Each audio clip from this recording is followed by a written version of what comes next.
بسم الله الرحمن الرحیم. دوستان عزیز، اینی که است یک ادوانس خرد است.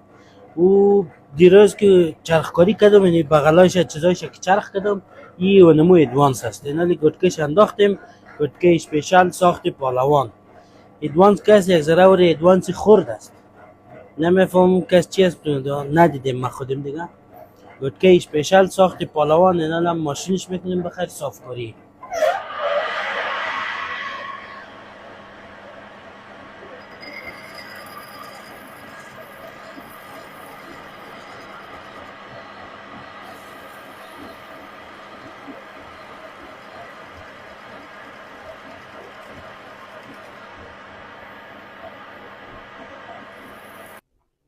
دوستان عزیز، این ادوانس که بود 4 دانه بود از این الا که بود چرخش کردم دیگه. اینا لی صافکاری شد. ببینین شما منین این تو طرز تهیه صاف کردن پالوانه منین تو ظریف و صاف و خوبش بهتون جور میکنه.